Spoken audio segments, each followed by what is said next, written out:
నోటికి రుచిగా ఈరోజు ఒక మంచి రసం మీతో షేర్ చేస్తున్నాను. టేస్ట్ చాలా బాగుంటుంది. సైడ్కి చికెన్ పకోడీతో బాగుంటుంది. ఎప్పుడు ఒకే కర్రీ తిన్నా ఈ సమ్మర్లో అస్సలు తినాలనిపించదు. ఇలా ట్రై చేయండి. 1 కప్పు వరకు అయితే నేను శనగపప్పు నానబెట్టేసుకొని డైరెక్ట్గా కుక్కర్లో వేసి 3 విజిల్స్ వేసుకున్నాను.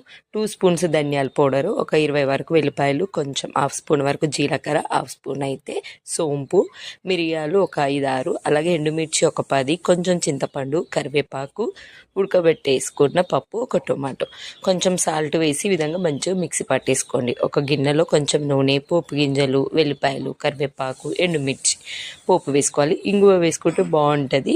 కొంచెం పసుపు వేసుకొని మిక్సీ పట్టేసుకున్న మనం పప్పు కూడా వేసుకోవాలి. వాటర్ మీకు ఎంత కావాలో అంత వేసుకోండి. బాగా మరిగించుకోవాలి. కొంచెం సాల్ట్, అలాగే కొత్తిమీర, పుదీనా, అంతే. టేస్ట్ అయితే నిజంగా బాగుంటుంది.